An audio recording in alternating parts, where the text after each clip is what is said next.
अस्सलाम वालेकुम, hello and welcome to Sports Room. मैं हूं आपका मेजबान नजीब उल हसनैन। पाकिस्तान और वेस्ट इंडीज के दरमियान सीरीज का तीसरा और आखिरी और फैसला कुन मैच आज खेला जाएगा। सीरीज 1-1 से बराबर है। मैच जो है पाकिस्तानी वक्त के एतबार से 6:30 बजे शुरू होगा। Farmer fast bowler Abdul Rauf हमारे साथ हैं। अस्सलाम वालेकुम रऊफ भाई, कैसे हैं आप? जी वालेकुम सलाम, बिल्कुल। रऊफ भाई, जो इस वक्त बात चल रही थी इस सीरीज से पहले कि कन्विंसिंग विक्ट्री होनी चाहिए पाकिस्तान की। एक 10वें नंबर की टीम से एक चौथे नंबर की टीम खेल रही है। उन्होंने जो मकसद था उनका वो तो उन्होंने पूरा कर लिया कि वो 10वें से 9वें पे आ गए। आप चौथे से 5वें पे चले गए और अब आप इस रैंकिंग को सीरीज जीत कर भी नहीं बदल सकते। तो ये सीरीज से हमें तो काफी नुकसान हुआ। जी बिल्कुल, और मेरा ख्याल है कि एक कंसिस्टेंट फेलियर है पाकिस्तान की जो मैनेजमेंट है, मैं उसी का कहूँगा, क्योंकि कोई कंसिस्टेंसी है नहीं है, ना कोई सिलेक्शन पॉलिसी है इनकी, ना कोई इनकी रिप्लेसमेंट प्लान है, ना कोई इनके पास बैकअप प्लान है। कुछ प्लेयर्स को इंडक्ट करते हैं, फिर बगैर वजह की उनको टीम में लाया जाता है, टेस्ट इंटरनेशनल कैप्स बांटी जाती हैं, फिर बगैर वजह की उनको निकाल के बाहर कर दिया जाता है, फिर ना कुछ बताया जाता है। और जब इस तरह इनकंसिस्टेंसी होगी, जब आपको नहीं पता कि माइक हैसन का क्या प्लान है, अजहर महमूद का क्या प्लान है, आकिब का क्या प्लान था, वहाब रियाज का क्या प्लान था,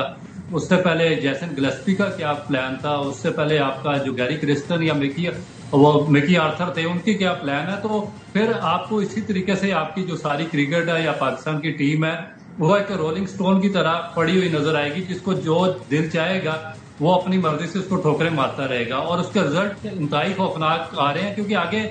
आप देखें कि जिस तरह पार्टीशन हो रही है, 2 स्टैंडर्ड्स कर रहे हैं वो टेस्ट क्रिकेट के, फिर आगे ओलंपिक्स में क्रिकेट को शामिल किया जा रहा है, उसमें भी एशिया से 2 टीमें पार्टिसिपेट करेंगी, वो भी थ्रेटनिंग है हमारी जो प्लेयर्स है उसमें भी। और फिर ओवरऑल हमारी जो रैंकिंग है टेस्ट के बाद T20 और फिर T20 के बाद ओडीआई में थोड़ी सी मुस्तहकम थी नंबर 4 पे, उससे भी हम नीचे आना शुरू हो गए हैं। तो मेरा ख्याल है कि क्वेश्चन मार्क तो आता है आपके पूरे। अच्छा,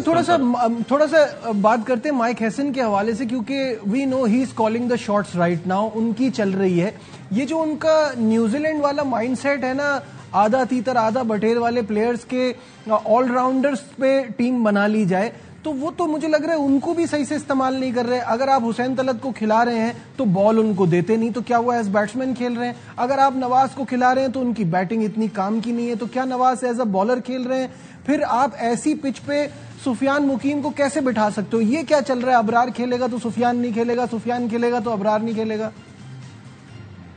देखिए, इसकी बेसिक जो आपने रीजन बताई है माइक हैसन की, क्योंकि जो न्यूजीलैंड का स्ट्रक्चर था उसकी उनको समझ थी, वहां पे उन्होंने टाइम गुजारा हुआ था प्लेयर्स के साथ, नीचे इंफ्रास्ट्रक्चर पे, डोमेस्टिक पे, उनको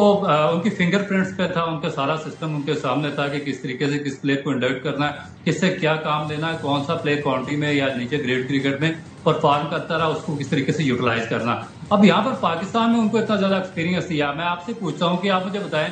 2017 के बाद जो चैंपियन ट्रॉफी पाकिस्तान ने जीती है, आज उसको 8 साल हो गए हैं, उसके बाद की मुझे ये जो प्लेयर्स को वापस लाया जाता है बार बार, इनकी परफॉर्मेंस मुझे बताएं कि नवाज की पिछले 8 साल की क्या परफॉर्मेंस है, शादाब खान की क्या परफॉर्मेंस थी, हसन अली की क्या परफॉर्मेंस थी, शाहीन अफरीदी या जो नसीम शाह, उनकी अभी करंट में पिछले 4 साल में क्या परफॉर्मेंस रही है, बाबर आजम की, रिजवान की, सलमान आगा की क्या परफॉर्मेंस है। तो जब तक ये चीजें जस्टिफाई नहीं करेंगे वो आप टीम नहीं बना सकते। फिर दूसरी जो खतरनाक चीज वो ये हो रही है कि आप बार बार चेंज कर रहे हैं। इससे पहले आकिब जावेद चेंजिंग करता रहा, उसने पाकिस्तान टीम को तजर्बागाह बना के रखा, फिर आपने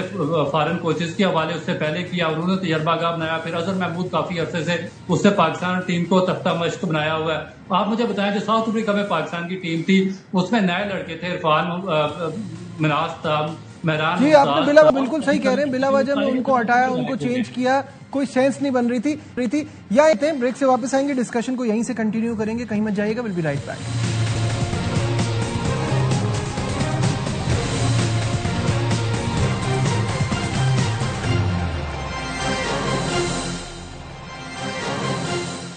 Glad to have you back once again to Sports Room। Break पे जाने से पहले बात हो रही थी रऊफ भाई से मैच के हवाले से। रऊफ भाई, ये बताइए कि ये जो कप्तानी का मसला है, क्योंकि हमने चैंपियंस ट्रॉफी में भी देखा कि कप्तानी बहुत खराब जा रही थी मोहम्मद रिजवान की, यहाँ भी उनसे ऐसी गलतियां हो रही हैं और खुद उनकी बैटिंग में भी जो प्रॉब्लम है, नंबर 4 की पोजीशन उनके लिए, क्या सोचते हैं इस बारे में? دیکھیں میرا خیال ہے کہ انہوں نے جب شروع کیا تھا تو انہوں نے پی ایس ایل اور دوسرے ایونٹس میں کافی بہتر کیپٹنسی کی تھی، مگر اس کے بعد گریجولی جو ان کا جو ریکارڈ ہے کیپٹنسی کا وہ ڈاؤن فال کا شکار ہے اور نیچے سے نیچے آتا رہا، اور اس کی وجہ سے جو ان کا امپیکٹ آیا وہ ان کی بیٹنگ میں بھی آیا، کیونکہ ٹیکنیکلی جو رضوان ہے وہ کبھی بھی ٹیکنیکلی بہت ہی زیادہ اسٹرانگ بیٹسمین نہیں رہے، تو اب جیسے ہی تھوڑا سا ان کو بیٹ پہ جایا تو ان کو اس میں سے باہر نکلنا ان کے لیے بہت زیادہ مشکل ہو رہا ہے،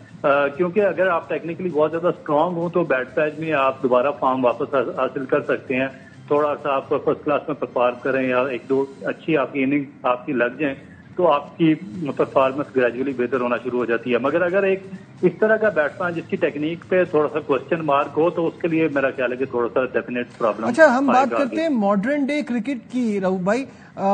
اس میں ذرا دیکھیے گا آپ کہ نوٹ کریں کہ اسٹرائک ریٹ اوور آل 86 کا ہے رضوان کا ون ڈے کرکٹ میں،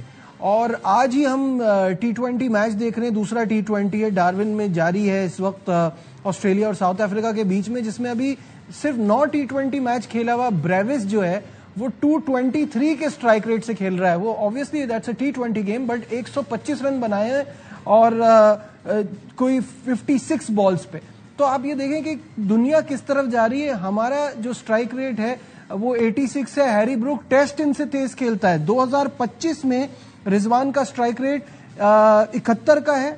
پہلا ون ڈے جو رضوان نے کھیلا ہے اس میں 53 کی ہیں 69 بالوں پہ، 31 ڈاٹ بالز کھیلی ہیں 76 کا اسٹرائک ریٹ ہے، دوسرا ون ڈے جو رضوان نے کھیلا اس میں 38 بال پہ 16 رن کیے ہیں اور 29 ڈاٹ بالز کھیلی ہیں 42 کا اسٹرائک ریٹ ہے، تو یہ تو ان ایکسپٹیبل ہے نا؟ دیکھیں بیسیکلی اس میں ایشو یہ آ جاتا ہے کہ جب آپ بیوقوف بنائیں گے آپ کے پلیئرز بھی، آپ کے آفیشلز بھی، آپ کی کوچنگ سٹاف بھی اور آپ کی مینجمنٹ بھی پوری قوم کو، تو پھر اس کا رزلٹ اس طرح آنا شروع ہو جائیں گے۔ یا آپ دیکھیں کہ یہ جو اسٹرائک ریٹ کا ایشو ہے یہ سالو آپ پاکستان ٹیم میں آ کر نہیں کرتے، پاکستان ٹیم ایک ایسی جگہ ہے جہاں پر کسی بھی پلیئر کو اس کی پرفارمنس کی بیس پر سلیکٹ کیا جاتا ہے جو کہ 100% اس پہ پورا اترتا ہو، وہ technique wise, skill wise, strike rate wise اور جو بھی اس کے جتنے بھی بیسک انگریڈینٹس ہیں ان کو وہ فلفل کرتا ہو تو وہ پاکستان ٹیم میں آنا چاہیے اور انٹرنیشنل پہ اس کو اتارنا چاہیے۔ اب یہاں پر ہو کیا رہا ہے، آپ دیکھیں کہ جو آپ کی ٹھیک کرنے کی جگہ ہے وہ انڈر 19 ہے، انڈر 16 ہے، آپ کا ڈومیسٹک کرکٹ ہے، آپ کی جو نیشنل اکیڈمی ہے وہ چیز ہوتی ہے۔ اب یہ میں ان کا جو آپ نے جن کنٹریز کے نام لیے میں ان کے جو بہت کلوزلی فالو کرتا ہوں، آسٹریلیا کا گریڈ سسٹم، انگلینڈ کا کاؤنٹی سسٹم، جو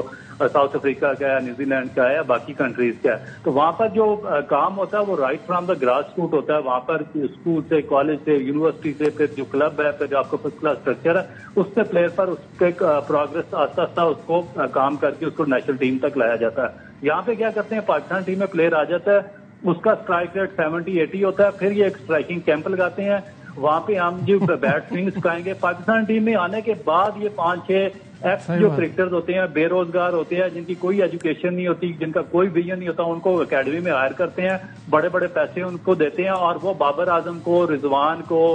یہ جو آپ کا کیپٹن ہے سلمان آغا، اس کو وہ اسٹرائک اس کو بیٹ سوئنگ کرنا سکھا رہے ہوتے ہیں، اور جو آپ شیڈو پریکٹس سکھا رہے ہوتے ہیں، جنہوں نے 100 وکٹیں لی ہوتی ہیں ان کو بال پکڑنا سکھا رہے ہوتے ہیں۔ تو جہاں میچورٹی کا یہ لیول ہوگا،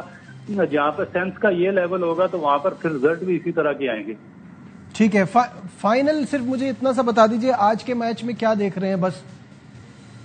دیکھیں میرا خیال ہے کہ ایک ٹف ہوگا، کیونکہ اگر تو پاکستان لاسٹ میچ جیتا ہوتا تو پھر